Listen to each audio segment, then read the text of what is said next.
7 अक्टूबर 2023 को हमास के हमले से शुरू हुई जंग को इजरायल ने अपने लगातार हमलों से और खूंखार बना दिया।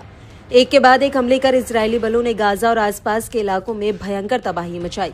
इसी के साथ ही जंग में इजरायल के खिलाफ कई प्रॉक्सी गुटों ने जंग छेड़ दी, जिसके फिलिस्तीन के प्रतिरोधी गुट के हमले, लाल सागर से हूतियों का हमला और उत्तरी इजरायल के इलाकों पर हिजबुल्लाह के लगातार अटैक ने पूरे मिडिल ईस्ट को जंगी मैदान में तब्दील कर दिया। जंग के शुरुआती दौर में इजरायली फौज जितनी तेजी से आगे बढ़ रही थी, अब उसे उतनी ही मुश्किलों का सामना करना पड़ रहा है।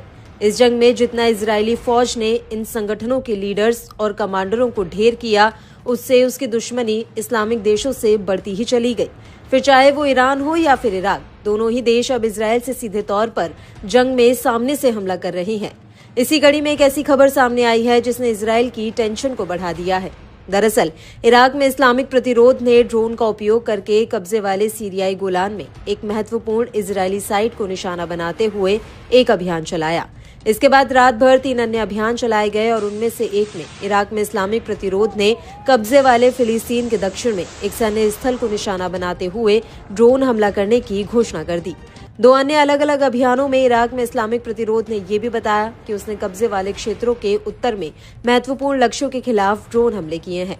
बाद में दिन में प्रतिरोध समूह ने अपने 5वें अभियान की घोषणा की, जिसमें कहा गया कि उसके लड़ाकों ने कब्जे वाले गोलान में एक महत्वपूर्ण लक्ष्य को निशाना बनाया। प्रतिरोध के बयानों के मुताबिक अभियान कब्जे के खिलाफ उनके चल रहे प्रतिरोध और फिलिस्तीन और लेबनान के लोगों के साथ एकजुटता के साथ साथ बच्चों, महिलाओं, बुजुर्गों सहित नागरिकों के खिलाफ कब्जे वाले बलों द्वारा किए गए नरसंहारों के जवाब में है।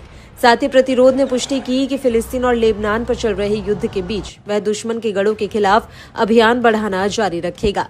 इराक में इस्लामिक प्रतिरोध ने इजरायल के खिलाफ अभियान की घोषणा की और अपने धार्मिक कर्तव्यों को पूरा करने और गाजा और लेबनान में नागरिकों के चल रहे रक्तपात के जवाब में इराक में इस्लामिक प्रतिरोध सरिया अवलिया अल-दम के लड़ाकों ने 30 अक्टूबर 2024 को एक विशेष ड्रोन अभियान चलाया। इस हमले ने कब्जे वाले फिलिस्तीन के भीतर जॉर्डन घाटी में एक महत्वपूर्ण स्थल को निशाना बनाया। ब्रिगेड ने युद्ध क्षेत्र समीकरण की एकता के लिए अपनी पूर्ण प्रतिबद्धता पर भी जोर दिया और इससे पहले लगभग 4:42 पर उत्तरी कब्जे वाले फिलिस्तीन में तबरैया के उत्तर में स्थित एक महत्वपूर्ण लक्ष्य के खिलाफ ड्रोन हमले की घोषणा भी की। उधर इराक में इस्लामिक प्रतिरोध ने सुबह 4:08 पर उत्तरी कब्जे वाले फिलिस्तीन को निशाना बनाकर किए गए एक अभियान की जिम्मेदारी भी ली है। अपने बयान में इराक में इस्लामिक प्रतिरोध ने इजरायल के कब्जे का विरोध करने में अपने रुख की पुष्टि की और फिलिस्तीन और लेबनान के साथ एकजुटता को दर्शाया। ये अभियान बच्चों, महिलाओं और बुजुर्गों सहित नागरिकों पर जारी इजरायली हमलों के बाद शुरू किया गया है, जो दुश्मन के ठिकानों पर हमले तेज करने की प्रतिबद्धता को दर्शाता है।